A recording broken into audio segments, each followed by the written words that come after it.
Assalamualaikum warahmatullahi wabarakatuh. Berjumpa kembali teman-teman di channel kita yang Mas Tiu KDR. Oke teman-teman, di kesempatan kali ini ya kita akan berbagi informasi kembali ya, masih di seputar penerimaan murid baru khususnya di jenjang SMA ataupun SMK negeri se-Provinsi Jawa Timur tahun 2025 ini. Nah, dalam kesempatan kali ini kita akan berbagi informasi mengenai tahap 3 teman-teman ya. Jadi ini untuk persiapan apa yang perlu kalian siapkan ya untuk mengikuti pendaftaran di tahap 3. Nah, di tahap 3 nanti ada namanya jalur domisili SMA atau SMK ya. Jadi nanti untuk dua jenjang ini digabung teman-teman ya. Nanti apakah kalian bisa daftar keduanya ataupun tidak, dan tentunya syarat apa saja yang perlu kalian siapkan nanti untuk bisa mengikuti pendaftaran di jalur domisili ini. Terus berikutnya nanti kita juga akan sedikit membahas ya mengenai alur seleksinya ya, ketika kalian memilih jumlah sekolah ya, itu nanti dalam satu siswa ya bisa memilih lebih dari satu sekolah gitu ya. Terus berikutnya nanti khusus di jalur domisili ini ada namanya pemenuhan kuota atau pagu ya. Jadi nanti bagaimana sih prosesnya, terus apa yang perlu kalian persiapkan untuk mengikuti di pemenuhan kuota ataupun pagu gitu ya.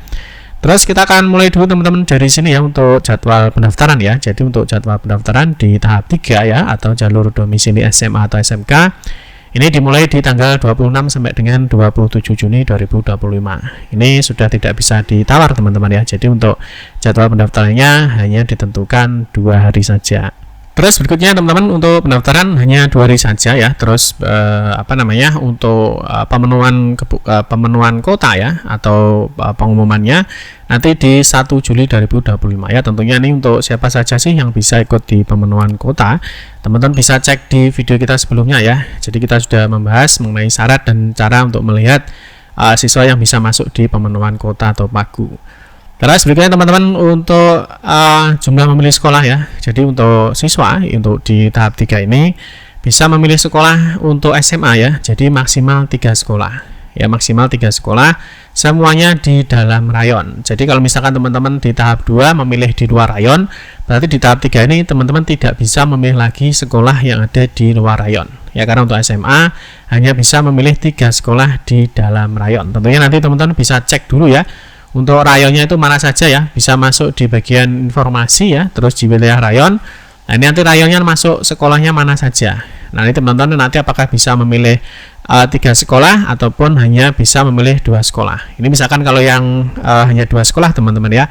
Jadi kalau misalkan hanya 2 sekolah ya, nah berarti nanti muncul dalam rayonnya itu hanya 2 sekolah ini. Berarti kalian nanti tidak bisa memilih 3 sekolah ya, jadi hanya bisa memilih 2 sekolah. Jadi teman-teman bisa cek dulu untuk dalam rayonnya itu ada berapa sekolah. Kalau misalkan ada lebih dari 3 sekolah, berarti kalian bisa memilih 3 sekolah tersebut.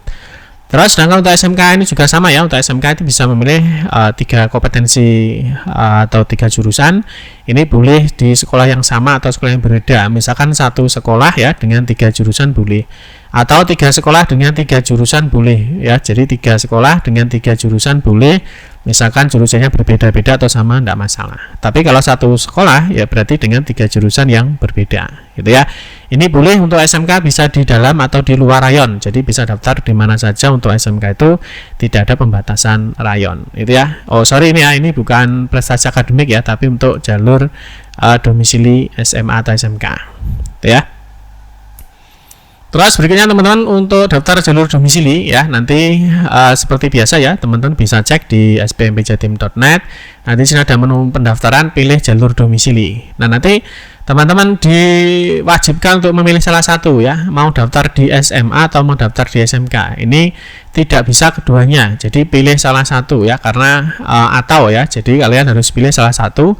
Mau daftar di SMA atau SMK, tidak bisa keduanya ya. Jadi teman-teman bisa dipikirkan dari sekarang, nanti di tahap 3 ini mau daftar di SMA atau mau daftar di SMK ya. Tentunya teman-teman harus melihat dulu ya peluangnya itu kira-kira diterima di mana gitu ya. Terus berikutnya teman-teman untuk jalur SMA ya, untuk domisili SMA nanti tetap sama ya, diberikan 3 pilihan sekolah. Ada pilihan pertama, pilihan kedua, dan pilihan ketiga. Yang mana nanti untuk SMA tidak ada luar rayonnya ya, jadi semuanya nanti berada di dalam rayon. Jadi luar rayon kalau di nilai akademik itu ada ya, tapi kalau domisili tidak ada. Jadi semua sekolah yang bisa dipilih itu hanya di dalam rayon saja. Nah, sedangkan kalau SMK ini bebas ya, SMK ini bebas. Jadi untuk SMK itu kalian bisa memilih 3 sekolah ya, atau 3 jurusan. Boleh 1 sekolah yang sama dengan 3 jurusan beda boleh, atau 3 sekolah ya, 3 sekolah beda dengan 3 jurusan yang sama atau jurusan yang beda boleh. Jadi untuk SMK ini bebas, kalian bisa daftar di mana saja gitu ya.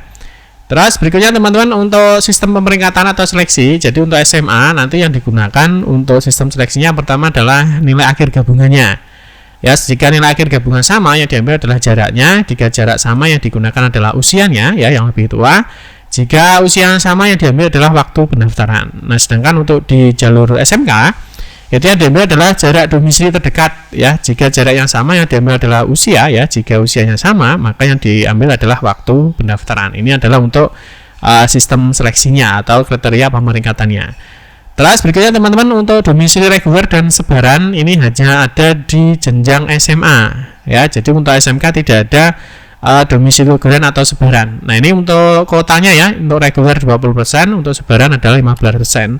Nanti Pak, bedanya apa, terus bagaimana cara ceknya, teman-teman bisa cek ya di video kita sebelumnya. Teman-teman bisa cek dengan mencari ini ya, sebaran. Nanti di sini juga kita bahas mengenai cara menghitung pagu sebaran dan lain sebagainya, termasuk nanti untuk cara daftarnya di domisili reguler dan sebaran itu seperti apa dan lain sebagainya sudah kita bahas di video kita sebelumnya gitu ya. Terus yang berikutnya teman-teman, untuk nilai akhir, ini nilai akhir nanti digunakan untuk seleksi di jenjang SMA ya. Jadi untuk SMA kalian harus wajib tahu ya, jadi nilai akhir gabungan kalian itu berapa, karena ini nanti yang digunakan untuk seleksi di tahap 2 di tahap 3 teman-teman ya. Ini sama dengan yang saat ini ya. Jadi saat ini kan sedang ada proses pemeringkatan. Jadi untuk SMA ya nanti tetap sama. Jadi yang digunakan adalah nanti nilainya. Jadi seperti ini ya contohnya. Jadi yang digunakan adalah nilainya. Ya, nilainya berapa? Ini nanti yang ditandingkan untuk di jalur domisili SMA. Gitu ya. Jadi yang dilihat adalah dari nilai gabungannya. Terus yang berikutnya teman-teman, kalau untuk SMK ya, SMK itu yang digunakan adalah jaraknya ya, jarak. Jadi jarak kalian dari sekolah yang ingin kalian tuju itu berapa? Ya, misalkan dari titik rumah ya ke sekolah yang dituju itu berapa, kalian harus tahu jaraknya. Nanti untuk mengukur jarak bagaimana Pak? Ya, jarak kita kemarin sudah kita bahas ya. Jadi teman-teman bisa update nanti untuk ini ya, cara melihat jarak rumah ke sekolah tujuan. Di video sebelumnya kita sudah membahas bagaimana cara melihatnya, gitu ya. Terus berikutnya teman-teman, ini ada hal-hal yang wajib diperhatikan sebelum daftar ya. Jadi teman-teman harus paham dulu kira-kira apa sih sebelum daftar itu yang perlu diperhatikan ya, supaya nanti teman-teman tidak terjadi kesalahan ataupun hal-hal yang mungkin kalian jadi bingung ya. Nah, itu teman-teman harus memperhatikan hal-hal berikut ini sebelum melakukan pendaftaran. Oke, ini yang pertama. Nah, yang bisa ikut daftar ya, jadi yang bisa ikut daftar di tahap 3 yaitu tentunya yang sudah dapat PIN ya. Jadi kalau nggak dapat PIN, nah sekarang PIN sudah ditutup ya, jadi kalau nggak dapat PIN ya tentunya nggak bisa ikut daftar. Jadi yang sudah dapat PIN atau belum daftar di tahap 1 atau tahap 2, jadi misalkan tahap 1 nggak ikut, tahap 2 nggak ikut, nggak apa-apa, jadi bisa ikut daftar. Dan siswa yang tidak diterima ya di tahap 1 atau tahap 2. Nah, kecuali bagi tim penyandang disabilitas ya, kalau penyandang disabilitas itu hanya bisa daftar di tahap 1 saja. Ini ya, jadi yang sudah dapat PIN, misalkan nggak ikut tahap 1, nggak ikut tahap 2, boleh daftar di tahap 3. Atau siswa yang tidak diterima ya di tahap 1 atau tahap 2 bisa ikut daftar di tahap 3. Gitu ya. Terus berikutnya untuk data untuk yang digunakan untuk pendaftaran masih sama ya. Jadi hanya NISN, PIN, dan tanggal terbit KK atau SKD. Jadi ini aja yang perlu kalian siapkan. Jadi tidak ada berkas lain yang perlu kalian siapkan. Terus berikutnya pendaftaran hanya dilakukan 1 kali ya. Ingat ya, ini hanya 1 kali. Jadi kesempatan kalian daftar itu hanya 1 kali. Makanya hati-hati, pikirkan dulu ya, sekolah yang mau dipilih itu mana, jurusan yang mau dipilih itu mana. Ya, mau memilih 1 sekolah, 2 sekolah, atau 3 sekolah. Nah, ini kalau setelah disimpan permanen ya, sudah tidak bisa diubah atau diganti lagi ya, makanya hati-hati. Terus pendaftaran dilakukan secara online ya. Jadi secara online itu kalian nggak perlu datang ke sekolah tujuan ya, karena online itu bisa dilakukan di mana saja ya. Yang penting ada internetnya ya, ada gadgetnya, atau mungkin bisa pakai komputer, atau mungkin bisa pakai laptop dan lain sebagainya ya. Jadi pendaftaran tidak perlu datang ke sekolah tujuan, kalian bisa melakukan secara online gitu ya. Terus panglima ini tadi ya, jadi satu anak itu bisa memilih maksimal 3 SMA. Boleh kalian memilih 1 saja, boleh memilih 2, boleh memilih 3, boleh. Kalau misalkan untuk SMA dalam rayonnya itu ada minimal 3 sekolah. Ya, kalau misalkan hanya 1 sekolah atau 2 sekolah ya berarti kalian hanya bisa memilih maksimal sekolah tersebut yang ada di dalam pembagian rayon itu. Nah, kalau SMK bebas ya, kalau SMK bisa memilih 3 sekolah atau 3 jurusan ya, baik di dalam ataupun di luar rayon. Terus poin 6, nah ini dipastikan ya, jadi dipikirkan dulu jadi sekarang ya, jadi jangan sampai nanti menyesal ya. Menyesal kalau kalian memilih 2 atau 3 sekolah, kan belum tentu kalian diterima di pilihan 1. Ya, mungkin bisa saja kalian diterima di pilihan 2 atau mungkin diterima di pilihan 3. Nah, teman-teman tentunya kalau kalian diterima di pilihan 2 atau 3 ya harus menjalani itu ya. Jadi harus siap di bersekolah di sekolah pilihan 2 atau pilihan 3. Nah, tentunya kalau sudah diterima ya baik di pilihan 2 atau pilihan 3 ya tentunya nanti tidak bisa ikut di tahap berikutnya. Nah, tahap berikutnya kan masih ada 1 jalur lagi ya, di tahap 4 yaitu ada jalur nilai ya untuk di jenjang SMK. Ya, jadi perlu dipikirkan jika mau memilih 2 atau 3 sekolah gitu ya. Terus berikutnya urutan pilihan sekolah ini juga menentukan ya. Jadi nanti yang diproses dulu yaitu adalah pilihan 1 dulu.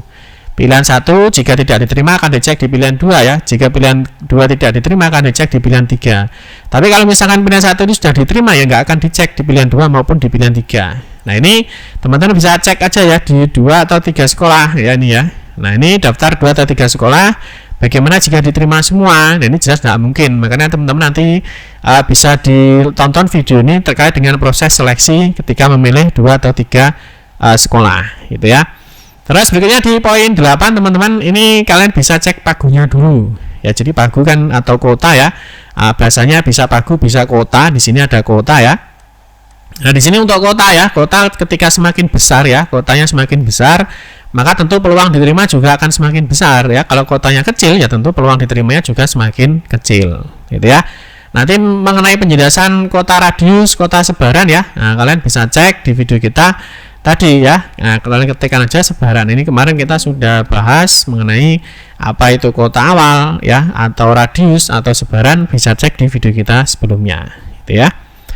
Terus berikutnya ya, jika nilai gabungan kalian tuh kecil atau rendah ya, atau jarak rumah ke sekolah jauh, nah ini sebelum daftar ya, sebaiknya kalian bisa lihat dulu pemeringkatan sementara ya, untuk nilai terendahnya berapa, jarak terjauhnya berapa yang diterima di sekolah yang akan kalian tuju ya. Nanti caranya bagaimana Pak? Caranya ini sekarang sudah berproses ya. Jadi di sini ada namanya pemeringkatan ya. Jadi kalian bisa cek pemeringkatan. Nah, nanti kalau tahap 2, nanti di tahap 3 berarti di sini ada satu menu tahap 3. Jadi untuk melihat data sementara itu yang diterima di sekolah yang akan kalian tuju itu berapa nilainya atau berapa jarak terjauhnya gitu ya. Terus berikutnya di poin 10 ya, ini saran saya ya, kalau misalkan nilainya jelek atau rendah ataupun jaraknya jauh, nah teman-teman tentunya bisa daftar dari kedua saja ya. Jadi untuk memantau dulu kira-kira sekolah tujuan kalian itu masih nilainya masih rendah nggak sih dengan nilai kalian, atau jaraknya lebih jauh apa enggak dengan jarak kalian. Itu perlu dijadikan pertimbangan. Dan tentunya teman-teman yang perlu diperhatikan lagi, yang perlu diperhatikan itu adalah waktu daftar ya. Waktu daftar itu juga mempengaruhi dari proses pendaftaran ya. Terus hati-hati ketika server down ya, server down atau lemot atau traffic tinggi. Jadi tentunya teman-teman bisa dipikirkan kembali.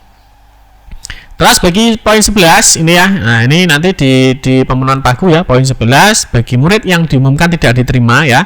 Jadi tidak diterima itu kan di tanggal 28 teman-teman ya. Jadi di sini di tanggal 28 mana ini ya. Bagi yang diumumkan di pengumuman tanggal 28 Juni 2025 ketika statusnya tidak diterima, nah ini silahkan dipantau untuk pengumuman kota atau pemenuhan kota ya. Teman-teman bisa memantau di tanggal 1 Juli ini ya. Jika tanggal 28 ini kan diumumkan tidak diterima, teman-teman bisa memantau di pemenuhan kota ya. Nanti apakah kalian masuk apa tidak ya di pemenuhan kota, dan jika masuk teman-teman bisa langsung mencetak bukti penerimaan dan melakukan daftar ulang di hari yang sama ya. Karena untuk melihat pengumuman kota, cetak penerimaan kota, dan daftar ulang pemenuhan kota itu jadwalnya sama, hanya di 1 Juli 2025. Nanti untuk pemenuhan kota teman-teman bisa cek ya. Di sini kita sudah membahas untuk pemenuhan kota ya. Di sini ada syaratnya. Terus untuk ini ya, untuk yang bisa masuk di dalam pemenuhan kota itu siapa saja, teman-teman bisa cek di video kita sebelumnya. Oke, di poin berikutnya poin 12 ya, perhatikan waktu pendaftaran ya, jangan terlambat karena untuk pendaftaran itu hanya 2 hari saja ya. Jadi jangan sampai terlambat. Nanti kalau terlambat atau lupa ya tentu tidak bisa mengikuti proses pendaftaran. Di poin 13, jangan lupa untuk simpan permanen ya. Jadi setelah simpan permanen, ingat ya, sudah tidak bisa dilakukan apa-apa lagi. Teman-teman bisa menyimpan ya atau mencetak bukti pendaftaran. Dan yang terakhir, jangan lupa ya, jika diterima, jangan lupa untuk daftar ulang ya. Jadi kalau sudah dinyatakan diterima, baik di pengumuman atau di pemenuhan kuota, teman-teman sudah tidak bisa lagi mengundurkan diri atau cabut berkas ya. Jadi teman-teman harus melakukan daftar ulang. Ya, jadi tidak ada sistem cabut berkas ya. Jadi nanti mengundurkan diri ya, teman-teman bisa cek di video kita sebelumnya ya mengenai cabut berkas. Ini sudah kita bahas mengenai cabut berkas atau mengundurkan diri ya, atau mungkin teman-teman yang mau pindah ya. Jadi pindah sekolah ya karena sudah tergeser atau mungkin salah sekolah ataupun yang lain sebagainya, ini teman-teman sudah tidak bisa dilakukan lagi. Itu ya teman-teman ya yang perlu diperhatikan sebelum mengikuti pendaftaran di tahap 3. Terus untuk cara melihat pemeringkatan atau hasil sementara sebenarnya sama ya. Kalau saat ini kan di pemeringkatan tahap 2 ya. Nanti untuk tahap 3 ada pemeringkatan tahap 3, terus ada pemenuhan pagu di tahap 3. Jadi teman-teman nanti bisa dipantau di spmpjatim.net gitu ya. Terus nanti untuk yang SMA teman-teman ya, jalur yonasi atau domisili nanti ada 2. Ya, jadi ada yona atau radius, terus nanti ada yona sebaran. Nah, nanti teman-teman bisa cek masuk di sebaran atau masuk di radius atau masuk di sebaran ya, karena nanti mungkin untuk sistem seleksinya ya, ketika tidak diterima di radius itu nanti akan diseleksi kembali di yona sebaran. Nah, ini teman-teman bisa cek untuk di di video kita sebelumnya ya. Jadi untuk jalur domisili ini sudah kita bahas ya, untuk domisili sebaran dan lain sebagainya teman-teman bisa cek di video kita sebelumnya. Jadi ya, nanti misalkan ini kalau ini yang sebaran teman-teman ya. Jadi kalau sebaran itu nanti ditampilkan per desa atau kelurahannya. Jadi siapa saja yang masuk di desa atau kelurahan tersebut. Itu ya. Terus kalau untuk yang reguler ya atau di radius itu nanti ya cuma dia tidak ada per desa atau wilayahnya ya. Nah, itu jadi tidak ada. Jadi cuma nanti sama seperti pemeringkatan di tahap 2. Terus kalau SMK, nah kalau SMK kan bedanya kan hanya ada memilih jurusan. Jadi setelah kabupaten kota, terus sekolah baru memilih jurusannya. Itu ya untuk pemeringkatan sementara. Nanti kita akan pantau ya untuk informasi berikutnya di jalur domisili ya. Nanti ketika sudah dibuka untuk pendaftarannya. Oke teman-teman, mungkin itu saja informasi yang dapat kami sampaikan ya. Nanti kita akan mengupdate informasi terbaru ya, masih di seputar SBMP Jatim tahun 2025. Demikian yang dapat saya sampaikan. Mohon maaf jika ada salah-salah kata dalam memberikan informasi dan penjelasan. Kita berjumpa kembali di video-video berikutnya. Saya akhiri, wassalamualaikum warahmatullahi wabarakatuh.